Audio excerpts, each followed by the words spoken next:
남남활력 프로젝트 다정다감, 안녕하세요. 목소윤입니다. 2023년 개묘년이 시작하고 어느덧 100일이 지났는데요. 이제 막 새해를 시작하는 나라도 있습니다. 바로 태국인데요. 태국의 가장 큰 명절인 송크란이라는 축제는 우리의 설날과 비슷한데 서로에게 물을 뿌려주면서 나쁜 기운을 씻어내고 안녕과 행복을 기원한다고 합니다. 올해 태국의 송크란 축제는 4월 13일에서 15일까지 열리는데요. 비록 태국에 가지는 못하더라도 송크란의 의미를 생각하며 힘찬 4월 맞아보시면 어떨까요?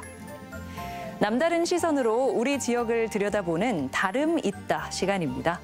오늘은 어떤 여행을 했을지 궁금한데 함께 만나보실까요?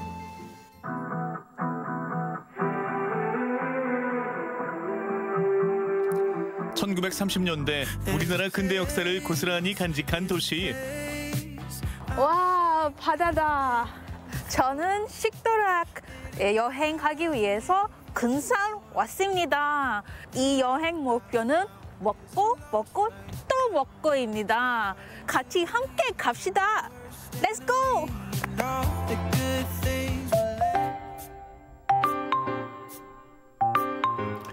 오늘 식도락 여행은 군산 짬뽕 특화거리에서 시작합니다. 우리나라 짬뽕의 탄생지 군산. 1960년대 군산에 정착한 중국 화교들이 국수 요리인 초마면에 고춧가루를 넣어 팔며 시작됐다는데요. 여기도 그 간판 많이 중국집 그 짬뽕 파는 사람도 많은 것 같은데 왜 유명해요? 군산의 짬뽕은 여기 조형물처럼 해물이 굉장히 풍부하게 들어간 특징이 있어요. 갓 잡아 올린 싱싱한 해물, 채소 그런 재료들을 갖다가 아낌없이 써서 짬뽕을 만들기 때문에 짬뽕이 굉장히 시원하고 맛있어요. 식당마다 짬뽕 맛은 천차만별. 사람 진짜 많아요. 와. 하지만 어느 곳을 가나 싱싱한 해산물에 푸짐한 양로 미식가들의 발길이 사로잡는다는 공통점이 있죠. 우리 초국 밸런스 게임 할까요? 자장, 짬뽕. 하나, 둘, 셋. 짬뽕! 제가 그 중국집 오면 계속 그 고민 중이에요. 자장면 주문할까? 아니면 짬뽕 주문할까요? 나도 중국집 갈 때마다 고민을 하는데 오늘은 군산에 왔으니까 무조건 뭐다? 짬뽕. 아, 네. 해산물이 듬뿍 들어간 일반 짬뽕. 그리고 보기만 해도 매콤한 고추 짬뽕. 색다른 음식을 앞에 두고 올리벳은 연신 셔터를 눌러댑니다. 짬뽕은 재료 진짜 많이 들어가는데 오징어도 있고 새우도 있고 버섯도 있고 오, 진짜 대단해요. 푸짐한 재료에 먼저 놀랐으니 이제 맛에 놀랄 차례. 올리브 미안한데 내가 숟가락 깨끗하거든. 국물 한 번만 먹어볼게. 네네네. 어때요? 매워. 한국인이 놀란 매운맛. 과연 올리벳이 극복할 수 있을까요? 내 것이 훨씬 나. 너무 매워. 오, 맵노란한데 괜찮아요? 오. 매운맛 대결. 올리벳 선수가 가볍게 승리합니다. 이거 한국인의 맵부심 다 어디로 갔나요? 물 한 모금 마시지 않고 정말 맛있게 먹는 올리벳. 올리브 안 매워? 진짜? 매콤한데 완전 맛있어요. 올리브 정말. 우리나라에서는 대부분 음식 그 매운 편이 있는데 그래서 이거는 괜찮아요. 그거 아니에요. 안 매워요. 아마 그 5단계 정도는 중에서 그 아마 3단계 정도. 그래서 제 생각에는 그 매운 음식 좋아하는 사람은 그 군산 오면 그거 도전해요. 짬뽕 한 그릇 비웠으니 소화도 시킬 겸 군산의 전통시장을 둘러보기로 한 두 사람. 전통시장을 방문할 기회가 적은 유학생 올리벳에겐 재미난 구경거리가 가득합니다. 달래. 봄에 지금 달래밭 크긴 없죠? 네. 약간 향신료 좀 독특한 사기 싫어하는 쓴맛. 아, 쓴맛이요? 아, 네. 생선을 특화로 한 전통시장답게 다양한 생선들이 눈길을 사로잡습니다. 이거 무슨 생선이요? 이거 쭈꾸미예요. 우리 서해안 쪽에서는 뭐라고 말하냐 그러면 봄 쭈꾸미, 가을 전어. 그래서 봄에는 쭈꾸미가 맛있고 가을에는 전어가 맛있다 이런 뜻인데 야채랑 넣고 샤브샤브 해 먹어도 맛있고 굉장히 봄에 맛있는 생선 중에 하나예요. 이때 올리벳의 발길을 멈추게 하는 이가 있었으니 남다른 포스로 생선을 손질하는 상인. 호기심 많은 올리벳이 그냥 지나칠 수 없죠. 생선 무슨 이름이에요? 병어예요. 병어요? 병어 장거. 지금 뭐예요? 이거 병어 이제 간에서 건지는 거예요. 씻어서. 식품영양학과 전공자답게 무엇 하나 그냥 지나치지 못하고 즐겁게 시장 구경을 하는 올리벳. 이번엔 말린 생선들이 올리벳을 반깁니다. 가손질의 해풍에 말린 먹음직스러운 생선들. 군산 앞바다에서 잡힌 생선들은 모두 이곳에 와 있는 것 같은데요. 이거는 이제 우리나라 오리지널 황금박대라고 보이고 얘 이름 뭐예요? 얘는 안 하고 장어보다 더 맛있는데 안 하고 얘는 이제 분장어? 붕장어. 일본 말이라 언니가 더 잘 알아. 이거는 참조기 지져 먹어도 맛있고 그냥 다른 거 안 넣고 파 마늘만 넣고도 지져 먹어도 맛있거든요. 이 생선 그 제사할 때는 그 올린 거 맞죠? 맞아요. 예, 이거 장대라는 생선인데 여기 제사상에 올라가요. 우리가 드라마에서 많이 본 적이 있어서요. 이거를 그냥 테리했어요. 이걸로 네, 드라마에서 제사상에서. 그거 진짜. 군산의 대표 특산품을 만날 수 있는 전통시장 구경에 시간 가는 줄 모르는 두 사람. 나이지리아에서도 그러면 생선을 이렇게 말려요? 네네. 이렇게 말하는데 가끔씩 우리도 그 소금 뿌리고 그거 햇빛 밑에서 그 말려요. 패밀리한 느낌 들어가서 왜냐면 제 민족에서 그런 습관도 그 문화도 있어요. 그 이보 트라이브에서는 그 5일마다도 그 장사하는 그거 시장이 있어서요. 그래서 우리 비슷하니까요. 그거 느낌 들었어요. 그리고 시장 갈 때는 그 볼거리도 많고 진짜 신기해요. 올리벳이 또 다른 전통시장으로 자리를 옮겼습니다. 100년의 역사를 자랑하는 군산 공설시장인데요. 이곳에선 어떤 만남이 기다리고 있을까요? 군산에 또 다른 명물 매운 잡채가 있는 곳이에요. 진짜 제가 잡채 먹어볼까요? 진짜 좋아하는데요. 한국 음식 가운데 유달리 잡채를 좋아하는 올리벳. 그런데 이거 우리가 아는 그 잡채 맞나요? 온갖 채소에 고춧가루 넣고 휘리릭! 걸쭉한 국물이 있는 매운 잡채 완성입니다. 맛있게 드세요. 네, 감사합니다.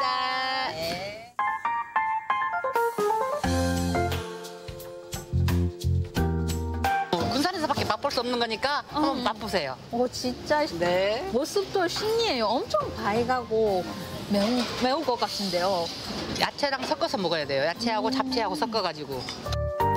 채소의 단맛이 매운 양념 맛을 중화시켜준다는데요. 우리 올리벳 고추 짬뽕을 먹을 때처럼 평온해도 너무 평온하네요. 반면 해설사님은 어떻게 한국 사람이 나는 매워요. 이거는 아마 1단계?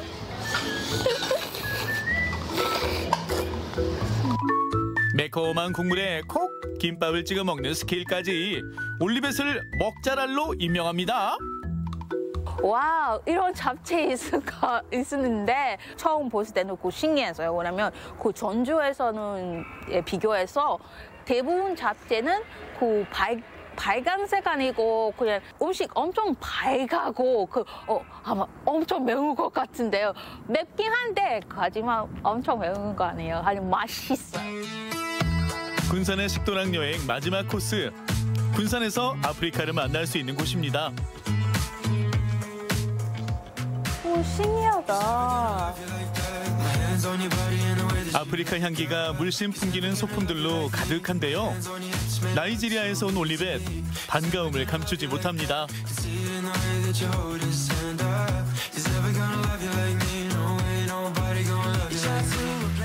여기 와 보니까 아프리카 상품 명품 엄청 많은데요. 그 좀 설명 드릴까요? 카페들이 이제 만들면서 커피를 가져왔는데 막상 이제 다음 연도에 가보니까 도움이 별로 안 되는 것 같은, 이게 농장주한테는 도움이 되는데 네가 만든 물건들을 좀 사가고 싶다. 네, 그래서 이제 그게 연이 돼서 아프리카의 물건을 가져와서 이제 그걸 놓고 인테리어를 하고 있어요. 아프리카와 인연이 깊은 양기호 대표.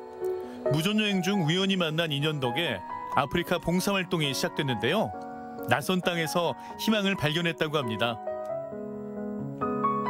아프리카에서 들여온 원두로 만든 커피 맛 어떨까요? 제가 아까워요. 그거 마시는 거. 감사합니다. 오, 맛있어요. 맛있어요? 네, 맛있어요. 그 다른 나라도 커피도 있고 그 사람도 있고 왜 굳이 그 아프리카 그 그리셨어요? 예전에 영국에서 무전여행을 하는데 근데 한국 분, 할머니를 도와드렸는데 그분이 이제 아프리카 케냐에서 고추 농사를 짓고 보육원을 운영하시면서 이제 농사진 걸 팔아야 되잖아요. 네. 그래서 이제 팔러 오신 건데 길을 잃어가지고 도와드렸죠. 근데 그분이 아프리카에 청년들이 필요하다. 한국에 좀 젊은 분들이 와서 도와줘라. 그래서 그게 계기가 돼서 이제 아프리카에 가서 봉사활동을 하다가 이제 이 커피숍을 만들게 된 거죠. 미지의 땅 아프리카. 양 대표는 아프리카 아이들에게 놀이터를 만들어주고 학교를 설립하는 등 아프리카 아이들에게 꿈과 희망을 심어주는 멋진 활동을 하고 있습니다.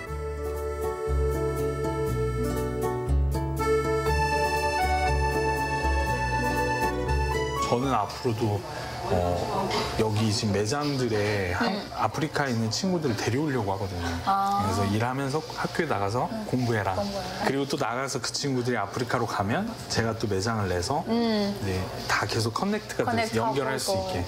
좋은 아이디어예요. 저는 알려주고 싶어요. 아프리카 친구들이 얼마나 똑똑하고 되게 괜찮고 이 아이디어도 좋고 뭐 되게 밝고 이런 것들을 이런 그 사장님 꿈에 제가 응원할게요. 감사합니다. 아름다운 풍광은 기본, 역사와 맛있는 음식, 그리고 마음을 울리는 깊은 이야기를 간직한 사람들. 올리벳이 군산에서 만난 아름다운 풍경입니다.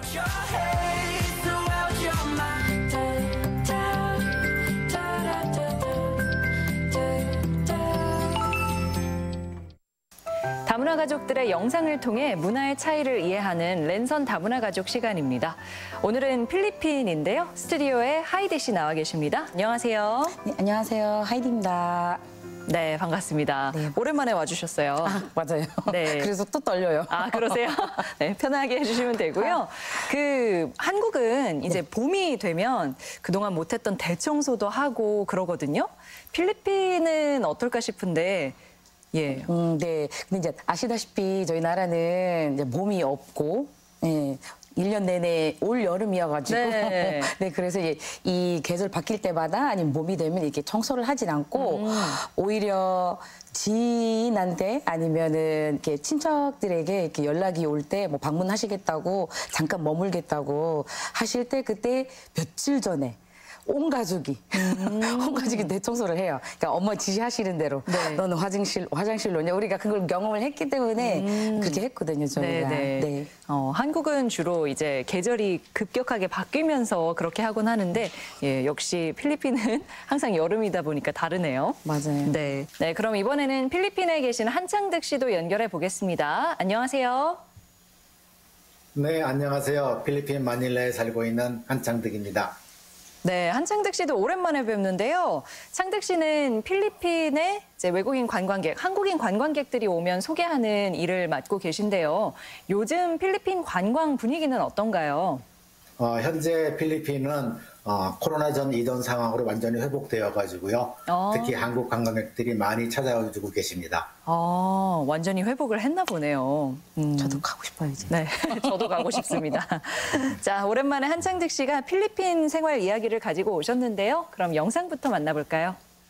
네, 오늘은 드디어 저번에 말씀드렸던 그 집에 오늘 계약을 하는 날이거든요. 그래서 오늘 계약을 하고 내일은 이사를 하는 날입니다. 그래서 필리핀에서 집 계약하고 이사하는 것은 어떻게 하는 건지 한번 제가 영상에 담아가지고 또 기록을 남겨보도록 하겠습니다. 계약을 하고 바로 다음날 이사를 하는 집을 청소해가지고 아주 깨끗하게 정리해놨네요. 이제 오늘 여기서 계약하고 난 다음에 내일 이사하면 되겠죠? 굉장히 좋아 보여요. 좋네요. 좋습니다. 드디어 이제 계약서를 체결을 해가지고 내일을 이사하면 되겠습니다. 아주 원만하게 우리 브로커분께서 잘 해주셔가지고 잘 처리가 되었습니다.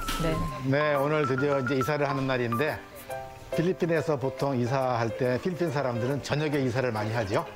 근데 한국 사람들은 그런 거 뭐 신경 안 쓰니까 낮에 이사를 하고 있습니다. 그리고 필리핀 사람들은 풍습 중에 하나가 이사할 때 제일 먼저 집에 이제 들어오는 물건이 쌀, 소금, 설탕, 물을 제일 먼저 들여놓는다 그러더라고요.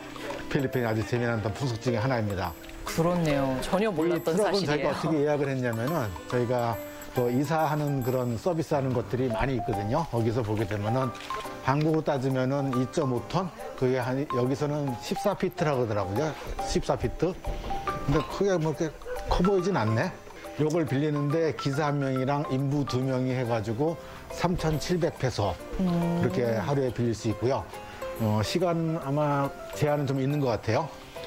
인부 2명을 더 추가하게 되면은 1인당 500페소씩 하게 되면은 1,000페소죠. 그래서 총 4,700페소에 이제 계약을 해가지고 이사를 현재 하고 있습니다. 네, 여기 주방에 지금 세탁기 설치를 해야 되는데 세탁기 설치할 수 있는 수도관이 없어가지고 제가 저희 집에 집 관리해주는 기술자가 있거든요. 이 친구를 불러가지고서 지금 공사를 하고 있습니다. 이 친구도 참 저의 필리핀 생활에 있어서는 아주 꼭 필요한 친구입니다. 아주 집에 기술자를 부를 일이 많으셨나 봐요. 무슨 배관 못하는 게 없어가지고 열심히 잘 해주고 있거든요. 그래서 오늘 같은 경우도 아주 편하게 또 이게 또 수도관을 연결해가지고 할 수 있네요. 아이고, 감사합니다. 세탁기를 쓰실 수 있게 됐네요. 역시 한국식으로 짜장면이랑 볶음밥 짬뽕 시켜가지고 먹습니다. 한국식으로 배달을 해줘가지고 창득 씨가 한국 분이어서 한국식으로 하나 봐요. 우리 한국 사람들은 이 짜장면을 먹지만은 이 필리핀 인부들은 짜장면을 안 먹어서 안 드시는군요. 볶음밥으로 주문을 했습니다. 네, 인부들 여기 5명 오늘 수고를 했네요. 그래가지고 지금 볶음밥 주문한 거 한 그릇 하려고 지금 들어오고 있습니다. 힘을 많이 썼으니 맛있는 식사를 해야겠죠. 식탁은 없지만 그냥 뭐 대충 이런 이사할 때는 뭐 대충 자리 깔고 앉아서 먹으면 되죠. 그렇죠. 다 마찬가지죠. 역시 짜장면 배달해 먹으니까 불편하네요. 사이즈가 작아가지고. 비비기가 어려워서. 짬뽕을 먹고 있습니다. 자, 영상 잘 봤습니다. 우리가 한국에서 이사를 할 때는 이왕이면 손 얻는 날이라고 해가지고 날을 골라서 이사를 하고 또 그때가 되면 많이 밀리기도 하고 그러는데요. 필리핀은 어떤가요, 창득 씨? 네, 필리핀은 뭐 손 오는 날 그런 거는 의미는 전혀 없고요. 자기가 좀 필요한 날, 그냥 한가한 날, 그리고 차가 좀 덜 밀리는 날에 잡아가지고 이사를 많이 하고 있더라고요. 그래요. 네네. 그러면 날짜는 뭐 자유롭게 정해서 하는 것 같은데요. 하이디 씨, 영상 보니까 필리핀 사람들은 주로 저녁에 이사를 한다 이런 말이 나왔어요. 그럼 왜 그런가요? 저희 나라는 더워서 그러니까 낮에 하면은 또 이제 땀이 빡빡 나고 막 그럴 수도 그렇겠네요. 있으니까 또 한 가지 이유가 뭐냐면요. 워낙 이 이웃 관계가 끈끈하거든요. 네. 필리핀에서. 그래서 이제 낮에로 하면은 둘러서요.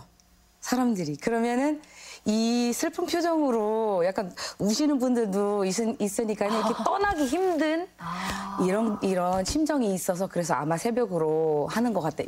그래서 저희는 그때 이사를 한번 했거든요. 네. 필리핀에서. 그때 제가 엄마께 물어봤는데 그때 새벽에 했다고 하셨더라고요. 그래서 이유가 뭐냐고 그랬는데 그 얘기하셨던 게 가벼운 마음으로 가고 싶다. 슬픔 없게 이렇게 서로 이렇게 좀 잘 보내게 할 수 있도록 어떻게 보면 이웃을 위한 배려인가 봐요. 이별하는 과정이 슬픈 것이다 보니까요. 맞아요. 굉장히 이웃 간의 우애가 좋은가 봐요. 맞아요. 네네. 그리고 보면 이사할 때 가장 먼저 집에 들이는 물건으로 아까 설탕, 소금, 쌀, 뭐 물 이런 것들이라고 했어요. 그건 특별한 이유가 있을까요? 제 생각은요. 일단 이런 것들이 이제 보시면은 필수품이잖아요. 그래서 이런 것들이 이제 먼저 집에 들어가면은 약간 1년 내내 아니면 그 새 집에 살고 있을 때 이게 떨어지지 않게 풍요롭게 이렇게 살 수 있게 하는 이런 믿는 것들이 있는 것 같아요. 그래요. 네, 그리고 또 다른 집들은 어떻게 하냐면요. 소금을 가지고 곳곳에 뿌려요. 이렇게. 그러니까 나쁜 기운이 저기 떠나가라고 뭐 이런 식으로도 하기도 해요. 영상에서 봤을 때는 이삿짐 전문 업체를 통한 게 맞나? 뭐 좀 궁금하던데요. 한국 같은 경우에는 업체들이 굉장히 많잖아요. 그리고 되게 전문적인데 필리핀에도 이렇게 비슷한 이삿짐 센터가 있는 건가요? 창득 씨? 네, 한국처럼 포장 이삿짐을 해주는 곳은 거의 없고요. 아까 영상에 보셨던 것과 마찬가지로 인부와 트럭만을 갖다 빌려가지고 단순하게 짐을 옮기는 이삿짐 센터를 많이 찾을 수 있습니다. 그러면 창득 씨는 포장하고 다시 푸는 건 본인이 직접 다 하신 건가요? 가족끼리? 그렇죠. 그거는 본인들이 직접 해야지 포장이사라는 개념이 전혀 없거든요. 그렇군요. 한국 사람들은 또 거기에 익숙해져 있어서 그런 부분은 불편하게 느낄 수 있겠네요. 자, 하이디 씨 한국에 오셔서 이사해 본 적 있으세요? 네. 저 지금까지 지금 14년 정도 살게 됐거든요. 한국에. 한 3번 정도 이사 갔어요. 네, 그러셨구나. 네, 그래서 익숙해졌어요, 이제 이사 가는 것에 대한. 그러면 하이디 씨가 느끼기에는 필리핀에서 이사할 때랑 한국에서 이사할 때 어떤 점이 가장 다른 것 같아요? 저희가요, 아까 얘기했던 것처럼 이 이웃 관계가 끈끈해가지고 웬만하면은 이사를 가지 않아요. 필리핀에서는? 맞아요. 그러니까 죽을 때까지. 평생. 있고 싶은 이런 마음이 있어요, 저희는. 저 또한 역시 한국에 처음에 왔을 때 저희가 처음에 이사 갔을 때는 나 이사 안 가. 있겠다고 그랬거든요, 제가. 워낙 이 집에 대한 애착, 뭐 이웃 관계 이런 것들이 있어가지고 그래서 이건 안 가려고 했는데 이제 아까 말씀드렸다시피 이제 3번 했으니까는 이제 익숙해졌어요, 저는. 이제 봄에 이사 많이 할 때잖아요. 그래서 이사 앞두고 있는 분들도 많으실 것 같은데 오늘은 이렇게 필리핀의 이사 문화에 대해서 함께 이야기 나눠봤습니다. 함께 해주신 한창득 씨 고맙습니다. 네, 감사합니다. 네, 그리고 나와주신 하이디 씨도 고맙습니다. 고맙습니다.